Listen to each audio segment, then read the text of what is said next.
Over to you now, Andrew. Okay, thank you so much. Yes, I see that share has been enabled, and I will do that in a minute.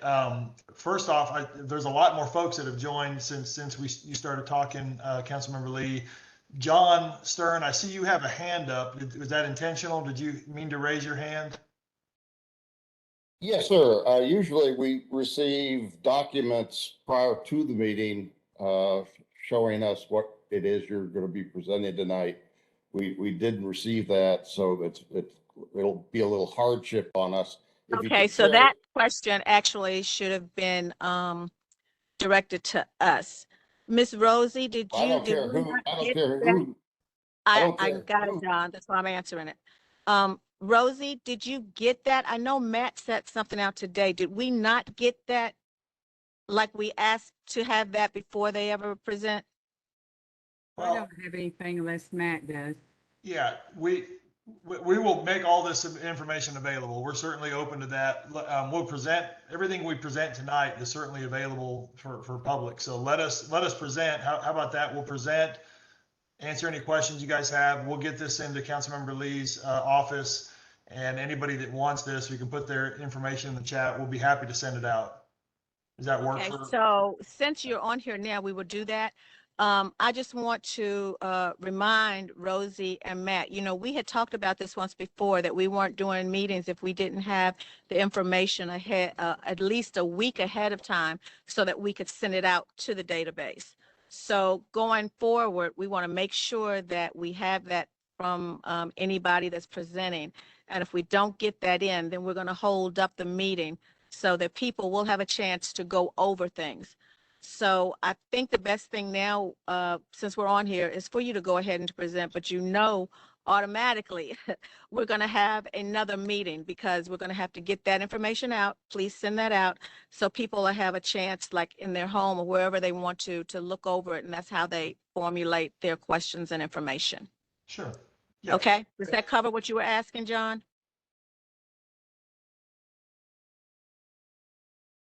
John's on mute. Okay, well, I'll let you go ahead, Andrew. Okay. That's fine. Thanks, guys. Sure. Okay. Well, hey, thank you, everyone, for being here tonight. Looks like a really good crowd for a virtual meeting. My name is Andrew Walters. I'm one of the principals at Catalyst Design Group. I'm joined tonight by Jeff Hines, who's also one of our principal land planners, landscape architects, and Chris Akers, who's the project manager for the project. We're a local design consultant, civil engineering, landscape architecture, and planning, and work closely with developers and council members to bring projects like this to light. So I want to just introduce ourselves, and I'll probably turn it over to Raphael, who's with 7+ Development, and let him just briefly talk about his role and who he is, and then we'll proceed with the rest of the presentation. So yeah. Thank you, Andrew. First, I'd like to apologize for the inability of you to see my video. Our program doesn't support the WebEx. I'm at the Medical Center in Bowling Green. I'm a surgeon by training, and we live about 45 minutes from Bowling Green. We love the Nashville area. We spend a lot of time in Nashville. We spend at least a day or two in Nashville on the weekend, my wife and I. We feel that it's a really good area, one of the best places in the country. And that's really what the driving force for us is, to be able to invest in Nashville and to do whatever we can to contribute to the, increase, or in a positive way, the quality of life of people that live in Nashville. That's really what drove us to come to Antioch and trying to develop this. This is not our first rodeo. We've done this before. We know how to do this. We know that in any endeavor, team is very important. Even in my practice here, team is very important, and I believe with our prior experience and expertise, and with the team that we put together to do this development, I'm 110% sure that we'll get it done. And that's why we've come to you to give us the opportunity to show you what we have, and we're going to deliver whatever we say we're going to deliver. If you have any questions, please feel free to ask me. Thank you, Dr. Raphael. Appreciate that. So let me go ahead and share, and I'll get started. And again, all of these materials can be available whoever wants them when we're done here. So just some context around this site, this 4037 and 4051 Murfreesboro Pike. This yellow corridor here is Murfreesboro Pike. You have Hobson Pike in the intersection here. Yellowstone Landscaping is right there. It's a little bit of a unique parcel in that it kind of juts in and out, but our site is here in green. So hopefully everybody can get oriented to sort of where they're at here in town. So before I talk a little bit about what we're specifically doing, I thought it makes sense to just back up. And this site is currently zoned agricultural. If you go to Metro's policy plan, and some of you may be familiar with the Nashville Next process that was underwent several years ago, planning looked closely at these corridors and neighborhoods in town and developed, what they thought sort of the long-term vision for these neighborhoods would look like. And the policy for this area is actually this suburban mixed-use corridor. And so anytime planning looks at a rezoning request, what they're looking at is, does it fit inside the policy objectives that were outlined in the Nashville Next document? And so what you'll see when we present here tonight is what we're really looking for is a rezoning to an MULA, which is a mixed use zoning designation. And again, it falls sort of middle of the pack in sort of a density profile of what planning is looking at. So, we're not asking for a high-end, high-density development in terms of how planning would look at this. MULA is fairly moderate when it comes to that mixed-use corridor, but it does have a mixed-use component. So with that, let me jump in and talk a little bit right along the frontage here, which is really the highlight of what we're trying to accomplish. You'll notice here we have some commercial retail buildings that are separated by a commons open area, so highly walkable. What we really want to create here is a neighborhood feel and sort of a destination retail on the ground level. And so you have some character imagery here that would sort of represent what we're trying to accomplish in these spaces. A commons area that opens up. We would look at having some dining and retail establishments to sort of anchor these corners. You could have office and other retail along this area. As the buildings turn back in the commons, one of the things that we're excited to look at, and this product's becoming more and more popular, is a live-work component. So these could be small businesses, anything from a tax office to a massage, chiropractic office, right? Anybody that wants to have sort of a live-work component where they may have a ground level retail, commercial business operation, and then they can live on the second, third floor of these. These would all be 3 stories. So the ground level of these, again, would all be that commercial retail space. And then on the upper level, you would have some residences that sort of front out to the commons. And so again, highly walkable, goal would be to bring some really quality development in terms of the office, retail, and restaurant users that could be in this space. And again, what you see here is just some character imagery, try to capture kind of the look and feel that we would be going for as a part of this. Again, this is right in line with what you would want to see in a mixed use type of development, which is again what planning is looking for in terms of their policy objectives. This rear building would be a 3-story multifamily that would sort of anchor the back end of this. And so you have a commons that sort of feeds into what would be an amenity area for the residences. And so, this is important to bring this in because without the activity of the residences here, it would be very difficult for a retail like this to fully thrive. And so that's one of the things that we think is really vital to this type of development. And I see some questions coming in. We'll certainly jump into those in a minute. Thank you for posting those. Architecturally, here's some character images. Our architect is Consortium Architect. They had a conflict tonight and couldn't attend this meeting, but we've been working hand in hand with them and Dr. Raphael to develop these.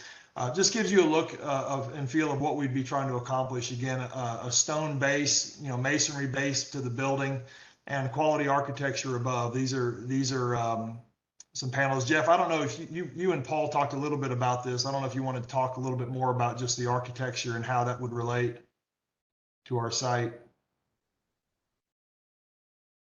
Sorry, Maybe just on muted. Yeah, go ahead. I think Paul's vision was that to try and bring in some glass and go with a very light facade, very I don't want to say modernistic, but something more in current retail vibes, and then with the living units up above. So this is actually one he designed and thought it would speak to kind of the very close to the vision he has for the architecture. So yes, masonry base to the buildings, glass in that, and then having the 3 stories above with glass and a combination of masonry and cementitious siding panels, metal panel up above. Yeah. And so just to get a feel for the whole site, remember I mentioned kind of that unique jut in. This is the front area that we looked at. In the rear of the site, there would be a couple other buildings, maybe potentially just one building that would have some additional multifamily residences. Again, this is all back behind the street, so highly screened from any type of visibility on Murfreesboro Pike. But from a density standpoint, would really help support, again, the retail and these users here. Having an activated mixed use component is really important for the project. With that, Jeff, did I leave anything out in what we want to present here? High notes? No, I think just as far as proximity, this is a little bit north of where the Life Care Center's development is on Murfreesboro Pike there, and in between that and going up to Hobson Pike and the old Wildwood Amphitheater site that's in the process over years of being redeveloped. So this is one that sits next to a little bit to the north there. You can see kind of the user, more of a true commercial service type user. So I think the shape of the property is unique, as you said. And then in the back, there's actually a creek that runs along the edge of the property and a little bit of floodplain. So it drops down to the area you see. But you can see the amount of trees around this area on that aerial, both in the back and what's immediately to the north. Yeah. All right. Great. Well, I see some chat here. John, is it your birthday? Happy birthday, if that's the case. That's always exciting. Let's see. Happy birthday. Thank you all. John, Big John, happy birthday, buddy. Yeah.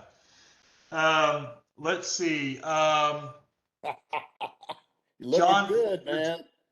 There's some comments in here. Nashville Next decision being made planning based on transects are flawed. So that's just a statement, I guess, not a question. Are these next to the Starwood site? Let me pull that back up. Starwood is further to the north. You see it there at the southwest corner of Hobson and Old Hickory and Murfreesboro, right there. Yeah, right in here. Where is it? Okay, got it. What is laptop. Sure thing. And Chris had answered that. Let me jump through here. Sorry about that. Let's see. So the next question was, what's in the amenity area? What are the amenities? Let me go back to this. So yeah, obviously at this stage of design, these haven't been fully developed. I think the pool amenity would likely be back in the back area. This area, front area, would be more of a commons, and you might see some pergolas and outdoor entertainment areas, fire pits, grilling stations, things of that nature that really relate well to the commons area. But again, that's been loosely discussed and not something that would typically be associated at the rezoning level. Let's see, more questions. Ventilation, COVID, virus, wouldn't balconies add something? Yes, I think balconies go back to that architecture piece. Yeah, that's certainly something we can look at.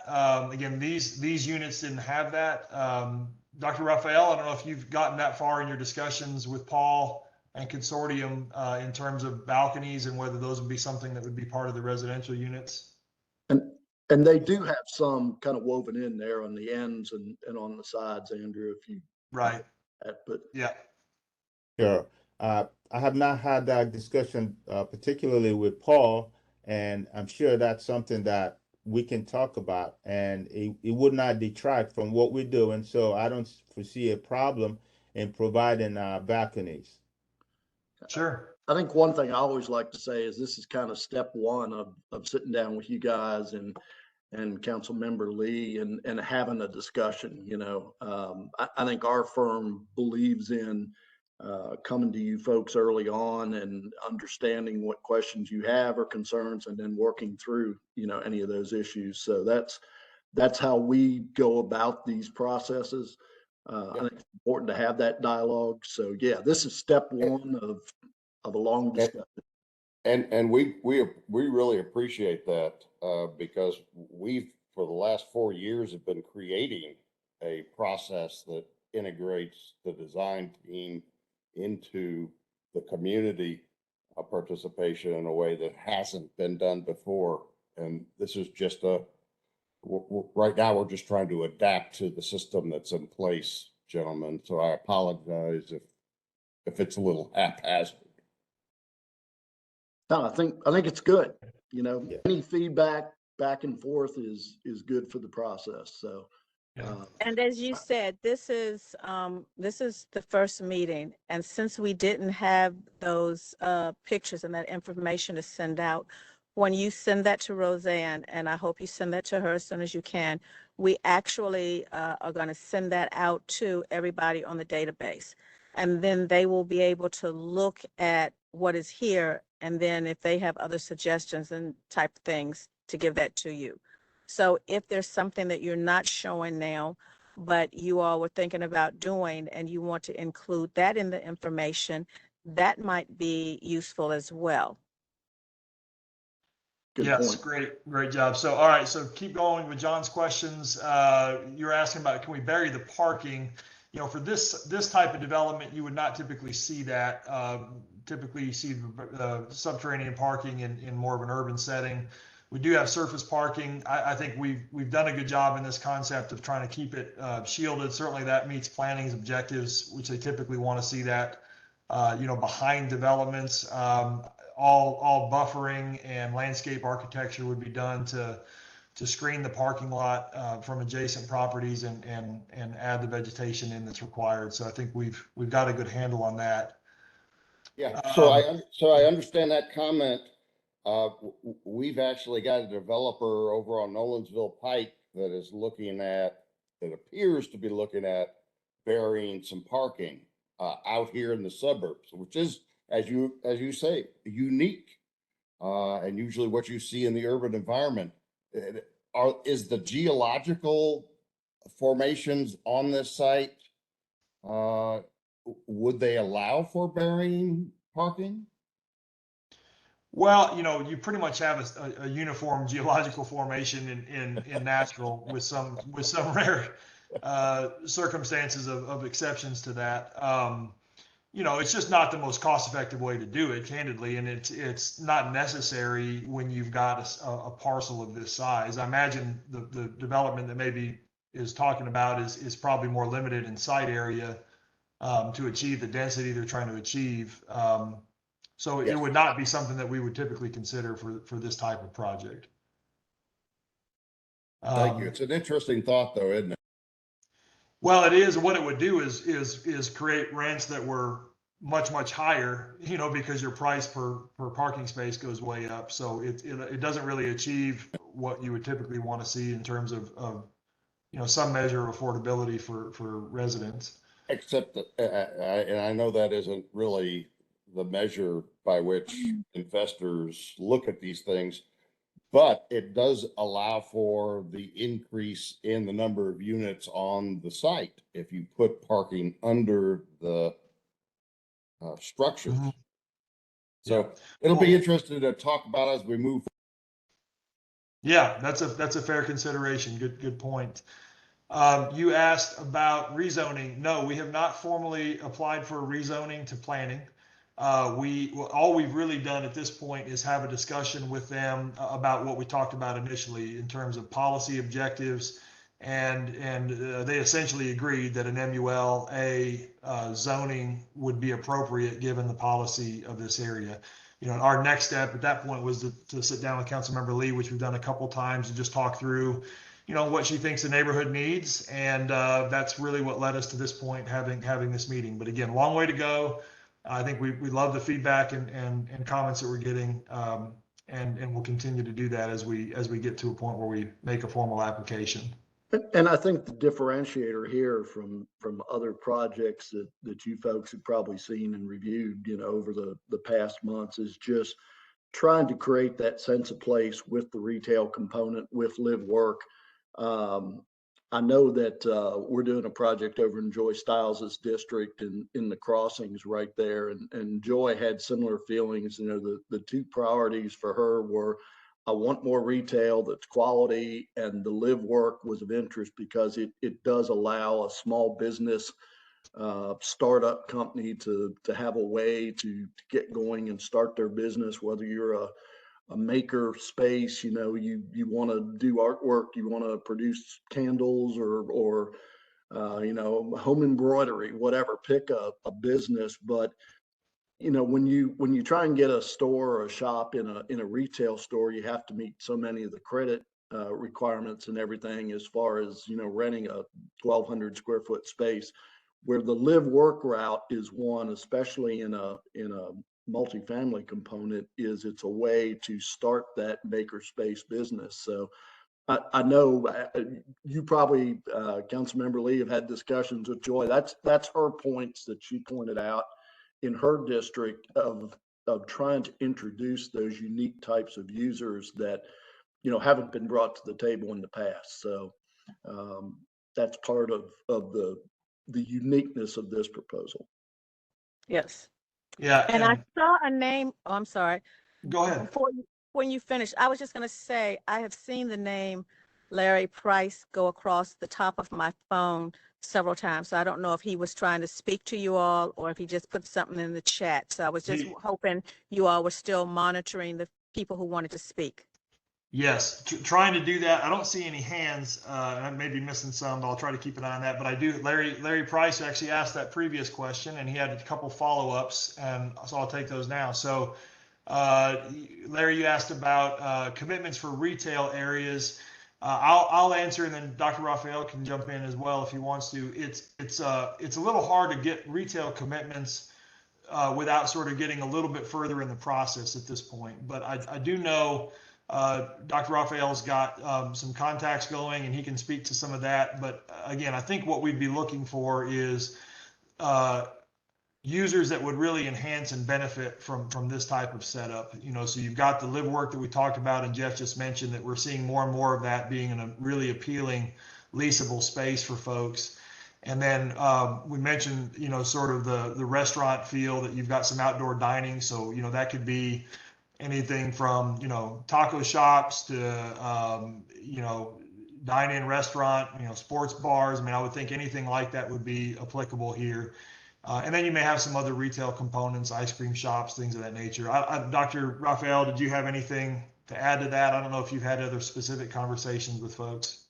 No, yeah, you covered what I was gonna talk about also.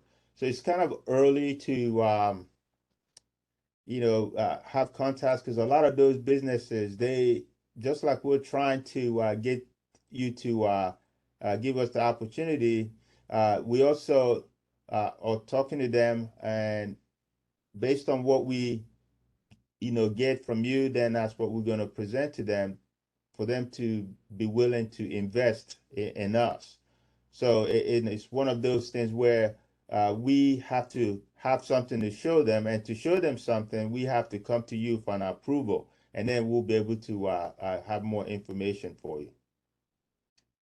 We had had some conversations when they first started talking about things we didn't want to see over there, like check counting places, fast food places, what is it, CBD places, those type of things. We talked about that we wanted some quality places if they were going to be restaurants, even something like a Frothy Monkey or a sit down place, something that's a little different than some of the other ones around there.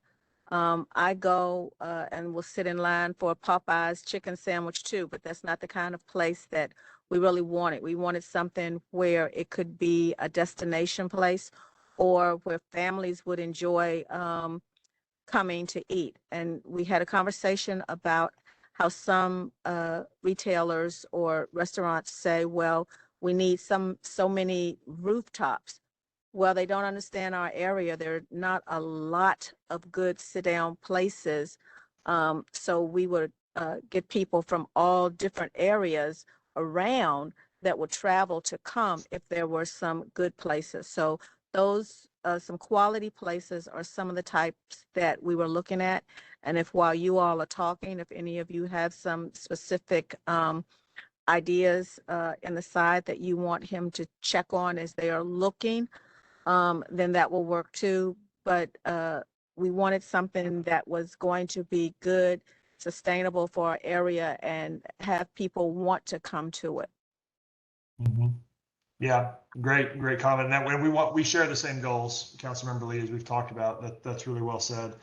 And you can, if we get down the road, do a deed restriction or something to eliminate some of those places you mentioned on your list specifically. So I think those types of things are part of the conversation too. If there is, such as you mentioned, fast cash or check cashing and some of those other ones. So. Yeah. So Larry, continuing all your questions, kind of a two-parter. You asked about comparable MULA on the corridor on Murfreesboro Pike. Honestly, looking up and down Murfreesboro Pike, it's still an evolving corridor, which is sort of why it's zoned agricultural now, but planning is recognizing that long-term it's going to be, a growth opportunity for some of this mixed-use development. So there is a mix of commercial, property, up and down through there, and it's got a zone, urban overlay. Jeff, you've looked at that a little bit. I don't know if you want to talk about that. It does have an overlay on the parcels that front directly on Murfreesboro Pike, correct? Right, which means that the planning staff will see any of the submittals that come in as part of the building permit review process. I was going to zoom in, Andrew, just to look and see on the MULA. I know we did the Life Care Centers project. I think that zoning may be, that's kind of further south in the overlay as you head down toward the creek and the bridge crossing there. Right. But yeah, there's probably better examples throughout some of the other corridors around Nashville, and we can provide a listing of some of those just for the folks as part of that information being sent out. Yeah. All right. Let's see. Keeping going. Larry, you asked about walkable. Find that comment again. Walkable where? Yes, exactly. I mean, right now, being one of the first developments here, there may not be interconnecting development, but again, long term, this is in the urban services district, which means sidewalks are required for new development. So as that comes along, I think we would hope and expect to see additional walkability. But as Councilmember Lee said, this sort of wears both hats of being walkable long term, but also being a destination retail component and restaurant component user. So I think it can go both ways in terms of how it serves the community. You asked Larry again another question. Could it be MUL designated as a senior community? Very high need in your area. That's a really interesting topic. I'm not sure if it's one that Dr. Raphael has thought through or looked at in terms of demographic need. Dr. Raphael is asking about senior community and whether there would be any type of goal to specifically market this or list it for seniors. Sure. If you recall, when we were talking to Paul, we talked about elevators And yeah, we have in mind that, seniors, providing, places like this where seniors will be comfortable living in is very important to us. So these buildings will have elevators, and we plan to make it livable for seniors. Okay, so we have not decided what percentage of the development will be dedicated to seniors, but we're planning to build it so that it will be senior friendly. Yeah, absolutely. Okay. Larry, yes, what is our firm? I'm not sure if you'd logged on when we first started. We introduced, I'm Andrew with Catalyst. Jeff and Chris are with me from Catalyst Design Group. We're a civil engineering landscape architecture firm. And Dr. Raphael's with 7+. He's the developer on this. This is Larry. I asked the Yeah. question because one of your team members was unable to commit to attending with us tonight to the community. Consortium, the architect, Consortium is the actual architect, Yes. yes. and they were unable to join us. Well, They he had had a- a they had That company. is shocking. Yeah, no, and it's again, architecturally, we've been in collaboration with them. We would be the lead applicant Yes, on the but we have zoning. not been in collaboration with them, and you called the meeting. You did not send prior documents, and I'm a bit upset by that. Yes, sir. Understood. And again, we're very early in the process, and we'll certainly make all these things available to you. And forgive Then- us for Then maybe you're premature in the process. Sir, you're welcome to be here or not be here. I'm sorry if that bothers you, but we're doing our best. Okay, so we'll make these available. I Okay, had okay, so I'm going to step Antoinette, I in had a with, request from you with to that. attend a meeting that was going to be fully informative, and this is not. I understand that, Larry. I was surprised that the information wasn't sent in prior. I don't know if our office, if we forgot to ask for it or what. Normally, we require that they send the information a week before. So we decided, since everybody was on here, that we would go ahead with it and let them show it, and that they are going to send that information to Rosie, and she's sending it out again.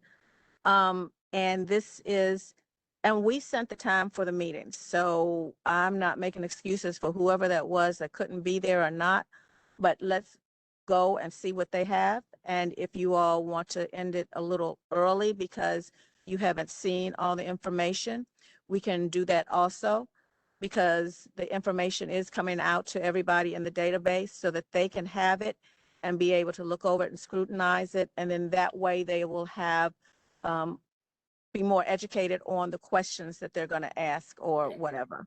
Well, Now, I'm going to add. the data that we're being provided isn't very extensive, so I'll look forward to seeing it, but there's still lots of detail.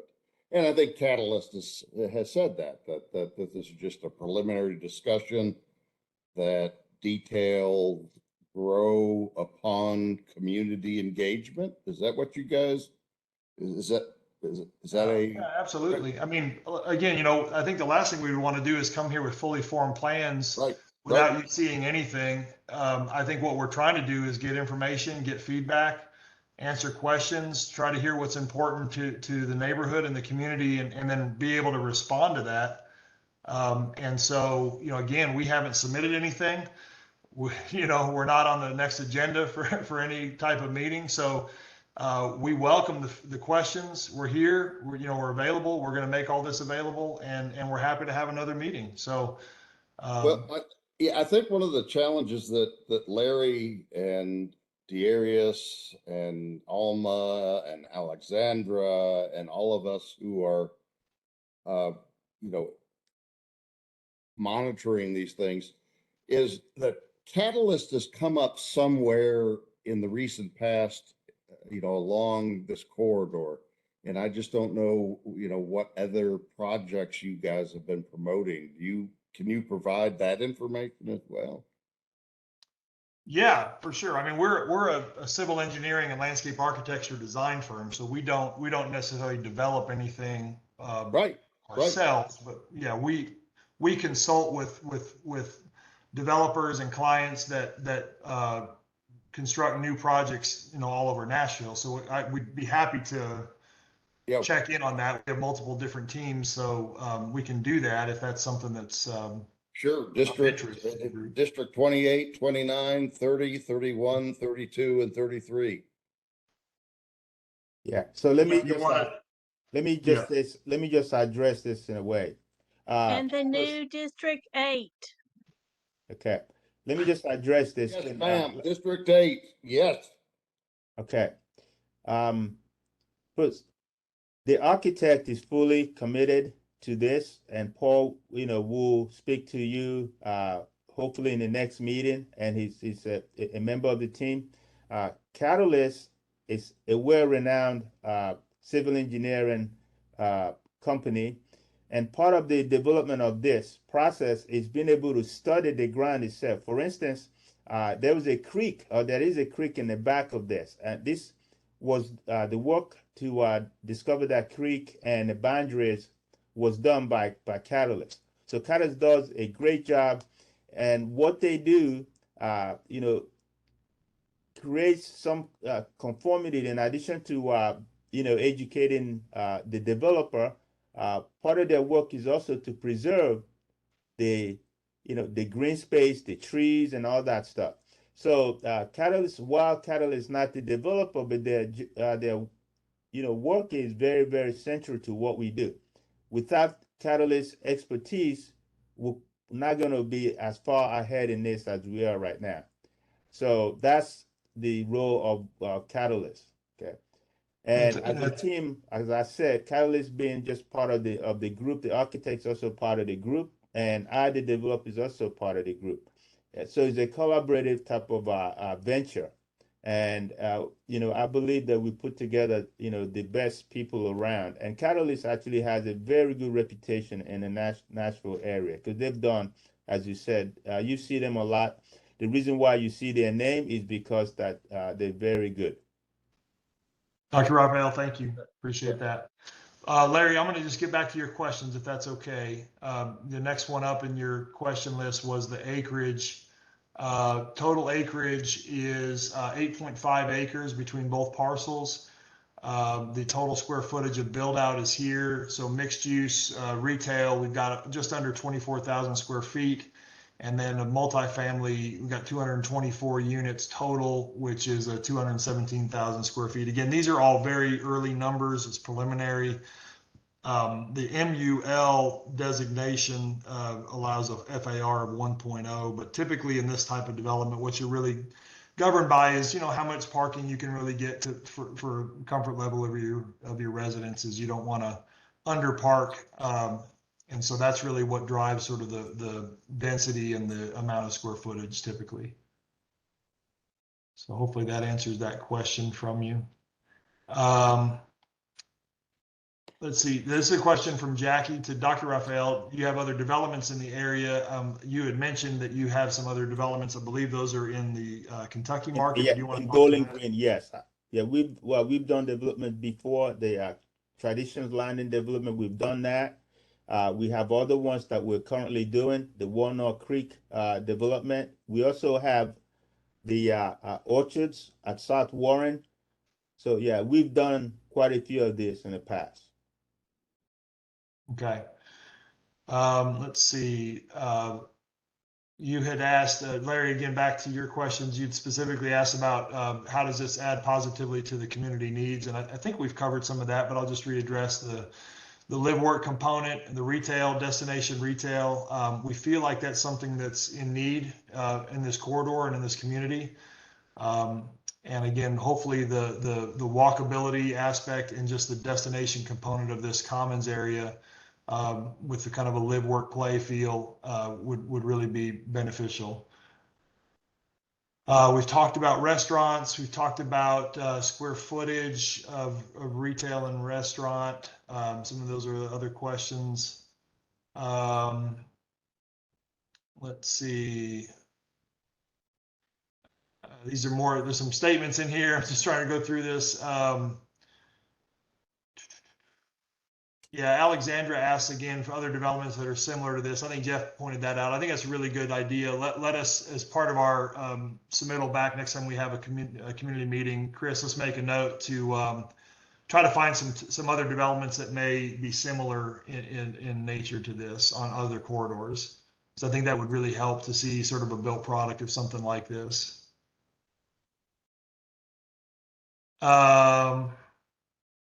Let's see.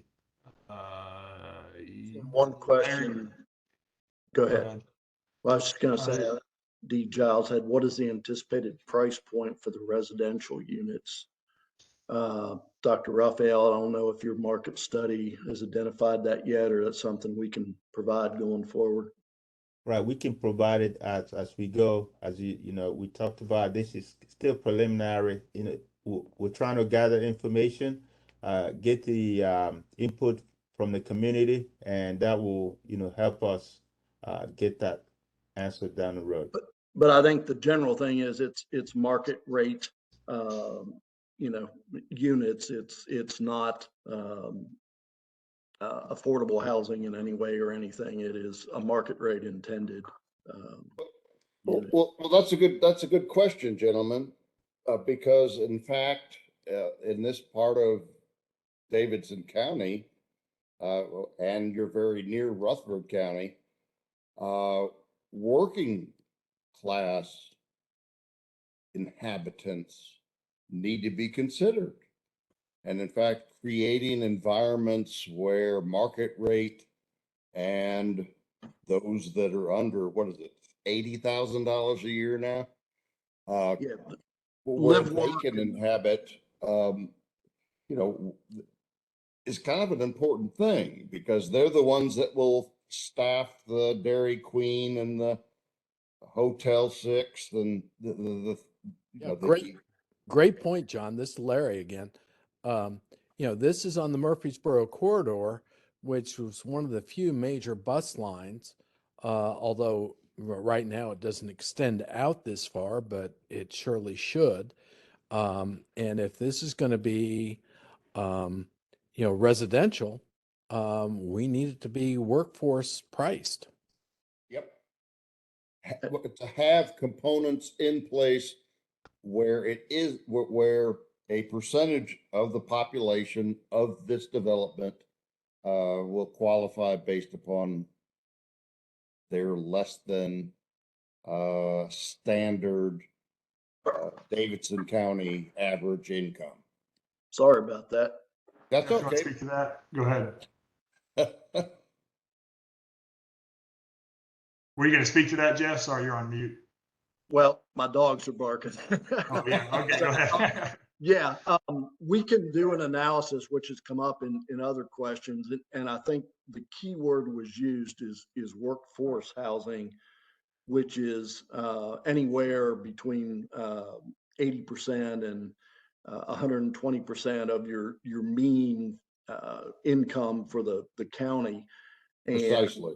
Right. And generally, market rate housing, just about all of your 1-bedroom units, and then you can look at a percentage of the 2 bedrooms qualifying for that. So it's funny because different audiences have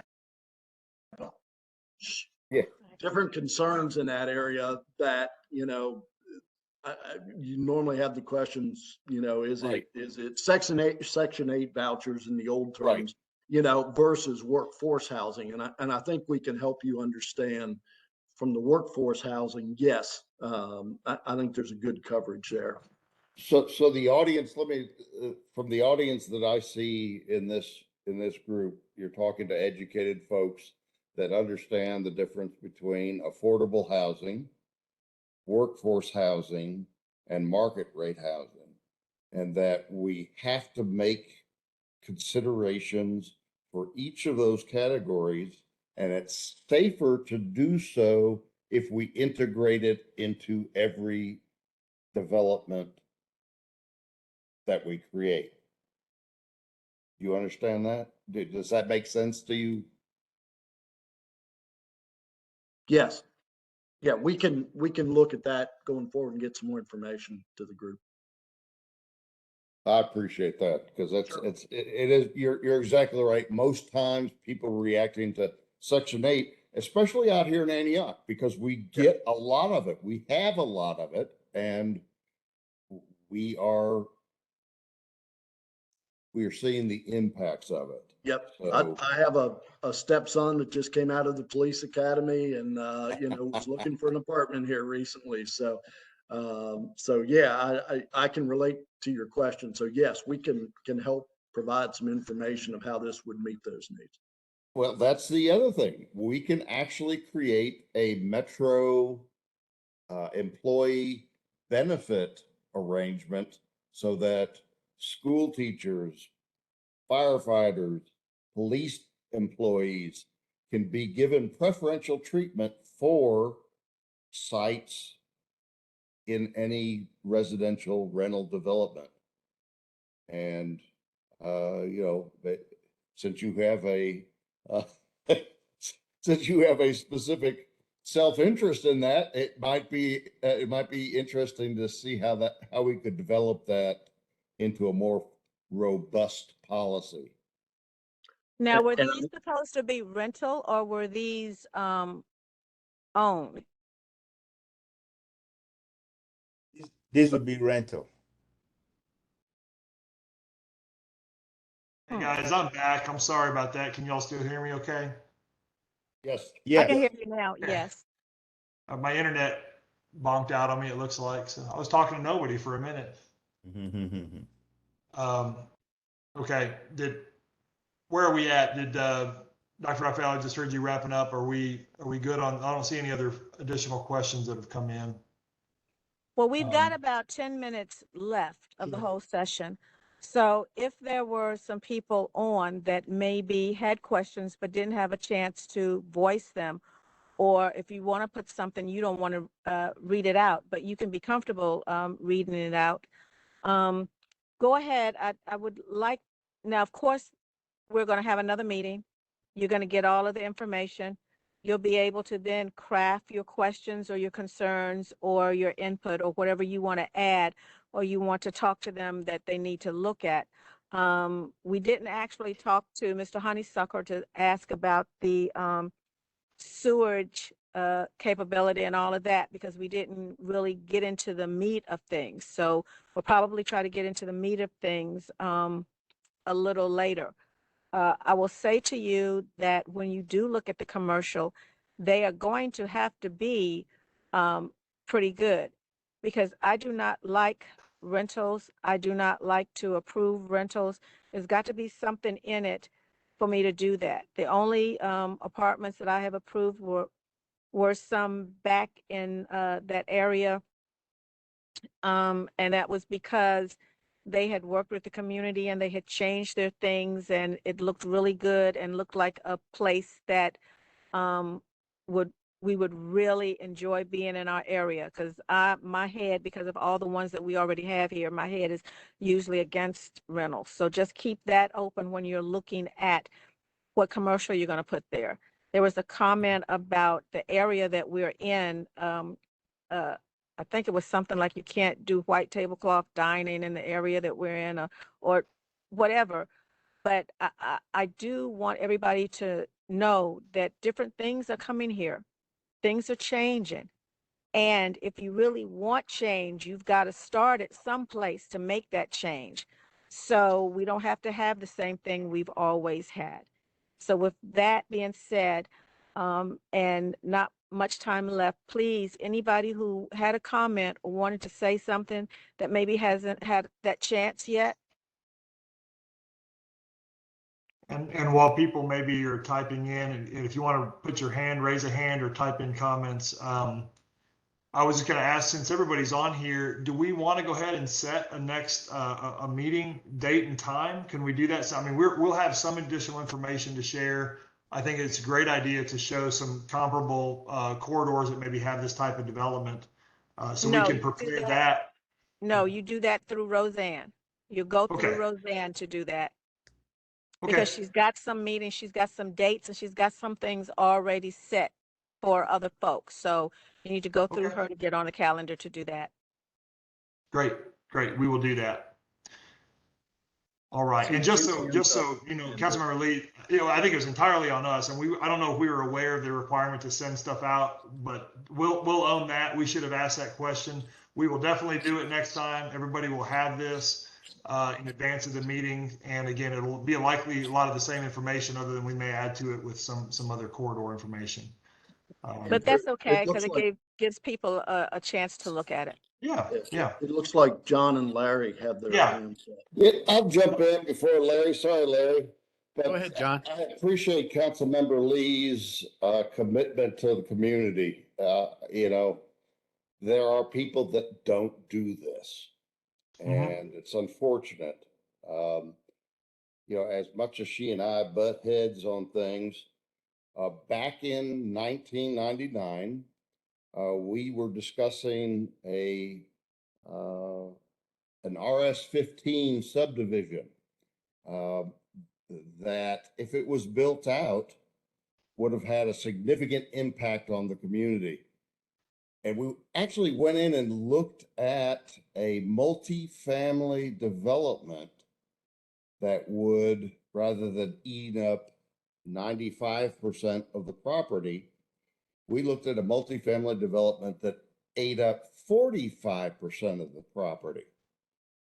And that when we limited it to 1 and 2 bedroom apartments, it didn't have the impact on the school district that a RS-15 development would have.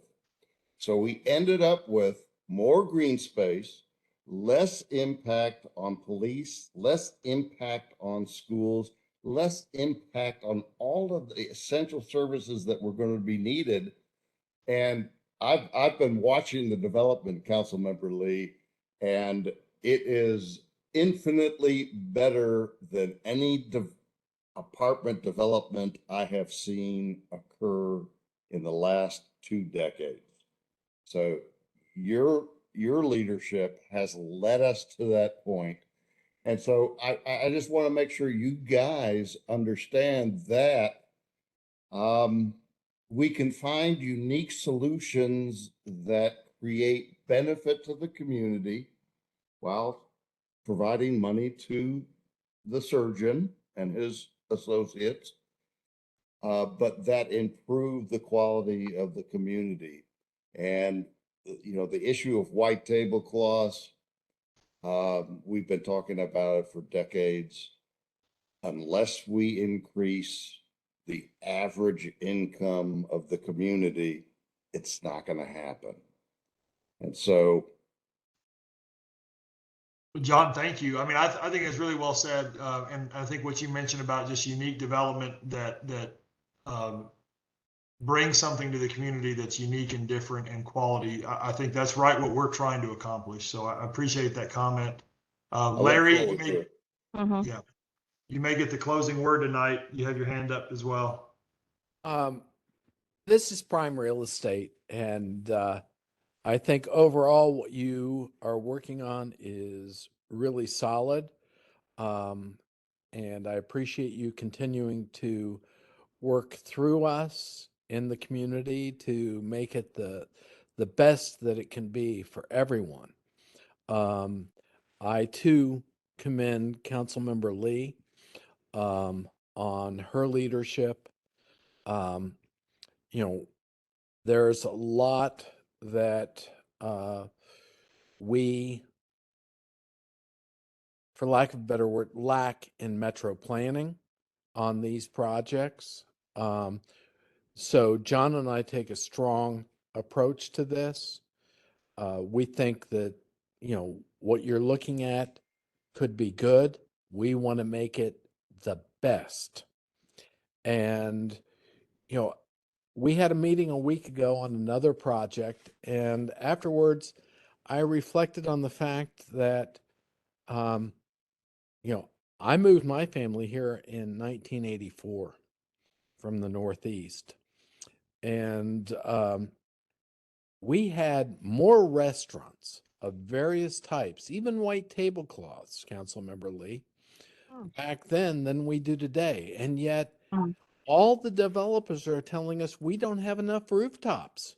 Yeah, We have a lot more now than we did 25 years ago. right. What is the issue? I know things have changed, but I think that a lot of developers are selling us a bill of goods, and I'm frankly tired of it. So I challenge every developer that comes across these meetings. That's my close. Okay. Thank you, Well, Larry. Dr. Raphael, yeah, Yes. you heard it loud and clear. White tablecloth restaurant. Yes, we'll take. And we don't, and saying that being funny, but what we mean really are restaurants where we would like to take our families. Yeah, Yes, And when understood. people come to visit, we want to take them. yes, Something good, something not where they just throw peanuts down on the floor all the time. There's nothing yes. wrong with that sometimes if that's where you want to go, but that's not the kind of thing that we want here. And we don't want to have to go out of our area to find those. We like people from outside of our area to come to us for them. I Ma'am. was So, going to offer just, go ahead. I'm sorry. I didn't mean to. no, go Well, ahead, because I'm getting I ready to was going to close offer out. just one thought back to Larry on his question or observation, and it's one that we do a lot of work for corporate developers versus Dr. Raphael is not that. It's an individual with a partnership team, and the corporate developers have a lot of more stringent rules about who they will lease to, sublease to, don't want to, search out the perfect tenant and undercut pricing, to get a tenant in that you want to see in a development, wherein your smaller local non-corporate development entities have more leeway of, working towards some of those goals. So I think we do have the latter of that scenario here with Dr. Raphael. So I think some of your concerns, we're listening to, taking notes tonight. That was really the purpose of tonight. And we'll try and go back and formulate with you to come up with solutions that work for everybody.